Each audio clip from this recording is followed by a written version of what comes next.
Okay, good morning everyone. Since everyone has attended, let's not waste our time and start the meeting. Before that, I would like to introduce our members here. First of all, I would like to introduce Ms. Nok, our secretary. Next, I would like to introduce Mr. Arun, our student rep. Next, I would like to introduce Priya, our PNS, and also Mr. Shun, our PNS team. Before we go further, I would like to introduce our new member, Mr. Arun. Would you like to introduce yourself? Yes, hello everyone. My name is Arun and I'm here to replace Encik Azhar, and I'm here to replace him as the student representative for our student council of University of Malaysia. Okay, great. Thank you for your. Next, I would like to ask Ms. Alice. Is everyone attentive today? Yes, I'm afraid that Miss Alia, our manager for today, will not be with us today because she had an appointment with her doctor. However, the minute will be informed to her. Okay, thank you. Has everyone looked at our last meeting minute report? Yes, sir. There are a few amendments that I would like to implement as I feel it is important. There's some errors. First of all, I would like to correct the date from 20 to 21 as there was an error there. And also, secondly, I would like to correct the 200 ringgit from our budget last month to 250 as we forgot the additional tools that we need. I would like to confirm the minutes that there are no more objection. With this, we can confirm that our minutes is accepted. We can continue our meeting. Okay. Our aim for today is to discuss the solution for our vehicle-free day.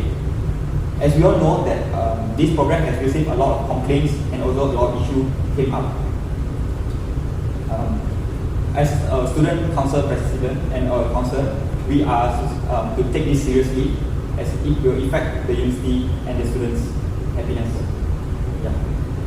So let's look into this and not take any more time.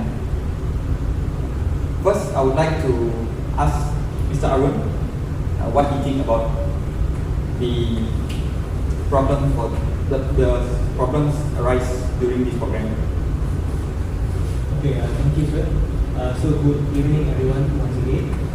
So I received a few complaints these few days. These few days itself, these three problems have been highlighted by a lot of students. So the first problem will be students complain there is no enough shuttle buses on every Thursday on vehicle-free day in our university. So this is because since they implement vehicle-free day in our university, cars and motorcycles which uses petrol and fuel is not allowed to enter two locations, two areas of our university, which is academic and also management part. So for the students to go to class, they have to pass by these two areas, and once they block these areas from vehicles, they have to walk, and either they have to depend on walking or also shuttle buses. And there's not enough time for them to if let's say their class is at 9 o'clock and the bus moves at 8 o'clock, they have to wake up at 7 o'clock just to get a seat on the bus. And this indirectly troubles the students actually, because 8 o'clock bus, and we have thousands of students here, and we cannot expect them to be at the same bus. We cannot expect a lot of buses to be there at the same time, and buses are available for every few minutes only. So let's say their class is at 8 o'clock and they missed the first bus at 8 o'clock and they had to go to class on the next bus, let's say at 8:30. So, and one more problem they have is the bus is always full, which means there are too many students and very less buses. So we move on to the second issue. Second is they are having difficulties to go to class in case of raining or when the weather is too hot. This is because we have less shaded walkways, and one more is in cases of rains, we cannot expect them to use umbrellas to go to class. If let's say they're having presentation or something, some students having presentation, So they'll be wearing formal and shoes and everything, and we cannot expect them to walk to class. Okay? So one more problem is some students have allergies. For example, they have skin burnings, too much skin burnings, and some of them are diagnosed with dehydration also as well because of the weather. So the third problem is some students complain. Actually, this is the problem they highlighted the most, which is vehicle-free day in our university. They say it is inappropriate and it is less efficient because it only covers two areas. Let's say our university is about, okay, we just take for instance 100%, but this day covers only about 10 to 20% of this university and it is less efficient. Just by covering, their complaint is just by covering academic and management area, this doesn't make any difference actually to our environment around the university. So actually there's a lot more problems I have received recently, but these are the main highlighted problems for now. Thank you, Mr. Arun, for your insight. I think it's a very serious problem. First of all, I think the shuttle bus problem is a main issue. Furthermore, we do have a spike in cases of people going to hospital and EKU. Okay, therefore, we should look into this. Yeah. Next, I would like to call Ms. Priya to talk about what are the solutions and expected to get out of this. Thank you, sir. So looking into the problems that Mr. Arun has mentioned earlier, so I think that why not we talk to the management department and arrange for more buses. Like for example, during the vehicle-free day, why don't we arrange one bus for 15 minutes for each 15 minutes. So if let's say the students have class at 9 o'clock, they can even take bus at 8:45 or 8:30. They can still reach to class on time. And moreover, we can also provide more bus to hotspot area. For example, like where there is classes at 8 o'clock, so there will be 2 or 3 buses at a time. So that more students can hop onto the bus and go to the class on time. So the next problem was their students have to walk in the rain or they have to walk in during sunny days. So what we can do is we can ask the management to build walkways, shaded walkways or walkways with roofs. So this will help students to walk under shade, and this will reduce the problem of dehydration or burning our skin, like sunburn will be reduced. So another solution for the problem, for example, the problem that were mentioned was only 2 areas were covered for this vehicle-free day. So why don't we cover the whole university for vehicle-free day? And since we have buses, so I don't think that it's going to be a problem for the students to go to class. So that is all for me. So what does everyone think about this solution? Actually, sorry for the interruption, Ms. Priya. I have some disagreement with the points you mentioned just now. If I'm not mistaken, your third point, what you meant in your third point is to cover our whole university with this vehicle-free day. I mean, the entire university. But what do you think? Is it possible for us to cover the whole university? Because if you cover the whole university, what are you expecting everyone to be parking our vehicle outside the university, and won't that cause any traffic jams outside? And what do you think about the lecturers actually? Because in my opinion, in my point of view, I think lecturers should have vehicles, at least to travel from the entrance to somewhere in the middle, maybe like our academic or something like that, at least to their faculties. Because let's say they have a lot of things, a lot of stuff to bring. Let's say they have the students' assignments, project works and everything. How can you expect the lecturers to carry everything from the main entrance to their office? So what do you guys think about this? Yeah, I think you are right, Mr. Arun, but as we all know, all the lecturers are just around our classes. Like they are just opposite. Their buildings are just opposite to the classes. So I don't think that it's gonna be a big or a huge problem for them to walk in out of our class. Or else we can find another alternative way for the lecturers to come into the classes.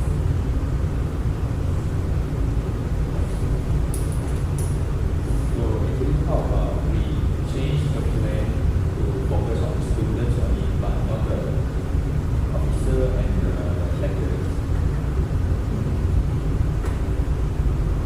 Okay, what do you mean by that? So, as you mentioned just now, as Mr. Arun mentioned just now, the lecturer should bring their class or their papers until the office, their office. So, because it seems like the students, the amount of students is more larger than the lecturers. So, if we calculate by the statistics, one lecturer has one house or one papers, and then one student is also having one house. So, half of lecturer means have only 100 classes in the lecturers. If 1,000 students, meaning that we have 1,000, another 1,000 workers in the lecturers. So how about not focus on the lecturers, but focus only on the students. For example, we're giving them a carpool program for the students only, but not the lecturers. So the lecturers have no volunteer freedom program on that. It's not doing that on that. So which means what do you mean is lecturers are excluded from this program? Is it? Yes. And the officers. Because it is for their convenience and their comfortable during their working hours. I would like to tell something because first of all, as we all know, our university are having deficit in the budget. So I would think that we will not be able to run all the program that we wanted to. Therefore, let's look at our budget first. Yes, Ms. Long, could you explain a little bit of our budget situation right now? I don't think that the UMT Malaysia has enough budget to run our programs because for now our budget is only have around 5,000. So I don't think that there's enough for all the programs that established by this Korea. I think this is a very serious issue. So let's not look at the problem. Maybe there are alternative problems to this. Let's ask Mr. Shun, our second PNN, to think of the alternatives. Okay, thank you, Mr. Chairman. So, as I mentioned just now, we can do another carpool program by replacing the bus in the van. Because things like the bus is larger than the van, so it will be consume more space compared to the van. Because since our university, the car park also not much. So for the bus will be very annoying for when looking for car park. So, and then another thing is the maintenance for the bus is costly compared to the van. And the van, the schedule for the van is more flexible. So I don't think the student can complain for the delay of the bus or the interval of the bus.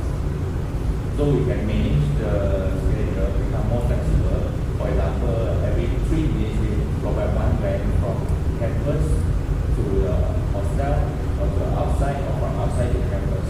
That is, of course, this carpool program is for the students only, not the official, not the lecturers. So how do you guys think this program will work on? But Mr. I think we have to think about students who stay outside our campus as well. So if this this carpooling program, as you say, as I mentioned just now, when we replace buses with vans, do the vans cover areas outside our universities as well? And rental houses, for instance, for the rental houses for students.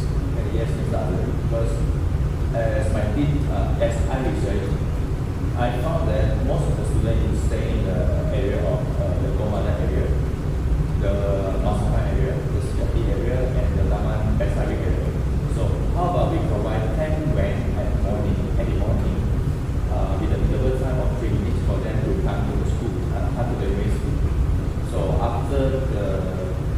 after the 8 o'clock running. So we provide another 10 ranks for every hours for them. So this will give them a convenient time to come to the university all the time.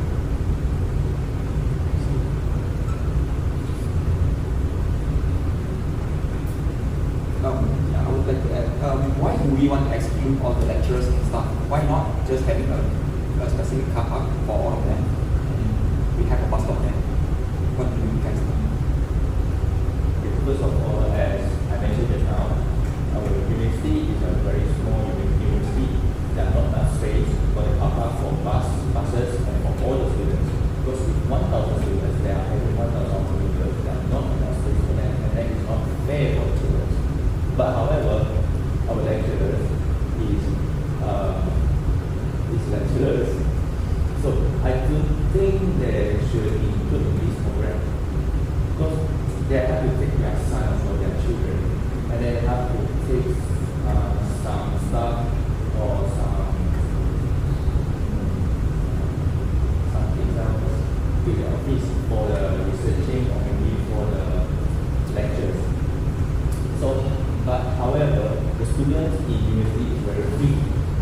They can manage their time to go to the campus more earlier compared to lecturers. Maybe the lecturers got their own business to do at their home, but students are not. But I received a few suggestions from some students as well. They suggest for us to talk to the top management of our university. They said we can continue with this program, vehicle free day, but then we allow motorbikes to go in. So what do you think about that? Will that be okay, or what do you think? Should we talk to the top management? Like, should we suggest to the top management that we should allow bicycles and motorbikes inside? We shouldn't allow cars, but we can allow motorbikes. I personally think that doesn't that is not going to work because even though motor uses a small amount of fuel, but then emissions is the same. So what do you think? Because I receive quite a number of complaints and quite a number of suggestions. They suggest the same. We should allow motorbikes inside. So, Mr. Alan, so in my opinion, I agree with you because motorcycle is also consume many fuels and it's not fair to the user, student user for a car because why does the motorcycle can go inside because the cars can go inside. So I don't think this is a good suggestion. And Mr. Arya, another view from me is, so if you say the emission from motorcycle is just same as the cars, why not we just let the cars go inside the campus? It is because the motorcyclist can bring one friend to go inside the campus, but the car can bring another 3 or 4 friends.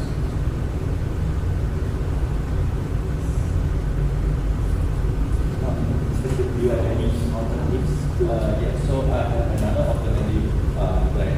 So how about we do another program in the future, like for example, we're having our own U-Bike program. This is a program implemented from the University Malaysia Mahal UMT. They are having their bike program for the students as free. So to provide them to move to the campus or move to the hostel or any places else for them to set the usage of the vehicles. So as I see, because not all the students in our university can cycle very well. So I think we could have a program to teach them how to cycle and teach them why we should cycling in our university. For example, we can provide some new features for them on the bike, the QR code. So after for the students who want to use the bicycle, the U-Bike program, so they can scan the QR code as the attention they are using this bike, and this bike is temporary.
U-Bike program, we have to improve our pathway also. Because seems like our pathway is the route is mainly for the vehicles on the heavy vehicles like cars or lorry or bus only. So I think we have to do some improvement on our bicycle pathway, and then this bicycle pathway is cheaper to compare to the other route for the heavy vehicles. And then another thing is for those who like cycling, they can walk to the campus also. So we can do some improvement on the route pathway. So that's all for me. Thank you.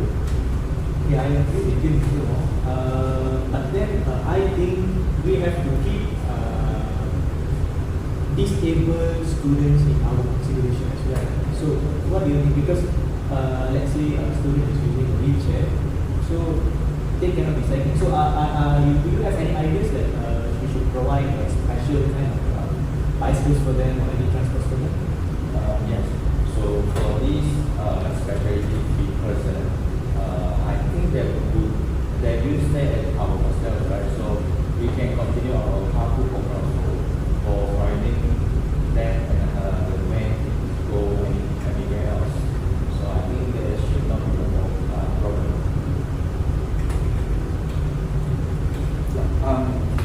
I heard a lot of solutions from you guys, but I think there are some good, some valuable one and some not so valuable one. So I would like to ask the team what you guys think of, which solution do you think that is the best fitting for our university? Yeah, Mr. Arun, what would you Okay, suggest? so in my opinion, I think as Miss Priya suggested, building a shaded roof, shaded walkway will work, I think. And one more alternative from Mr. Wong is the implementation of the U-Bike strategy in our university. So what do you think, Mrs. Priya? Yeah, I think the U-Bike program is vulnerable because it is going to be it's going to be an exercise for the students also. They can live a healthy lifestyle in the university. What do you think, Mr. So in addition, I would like to say, because our academic is not focused in only the result of the students, but why not be focused on their curriculum too? For example, the U-Bike program, to let them doing more exercises. Okay. I agree with Mr. Shun's suggestion also, because the U-Bike program with the new feature like QR code, attendance, discount, there's all the benefits to the student. It should overcome the problem with the vehicle-free days, and also students have so much benefit they can give by the university, so there won't be there should not be any complaints about it. Okay, after hearing all your suggestions, I think that among the things that we can take into consideration is the U-Bike program. Therefore, I would suggest that we do, our number one priority should be the U-Bike program. Second of all, I would like to take Ms. Priya's idea and Mr. Shun's idea of using bus every 10 minutes to all the hotspots around UMT. I think combine your idea are among the best idea. And lastly, I think we should seriously consider the staff and lecturers in UMT benefits. Okay. With this, these are the 3 points that I'll bring to the top management next week. Yeah. As we all know, this is currently our last meeting. Therefore, with this, I would like to end the meeting. Hopefully, this will be accepted by the top management. Thank you very much. Okay. Stop. We will wait for a while. We'll talk about the needs. Yeah, we can leave. Guys can leave. Okay.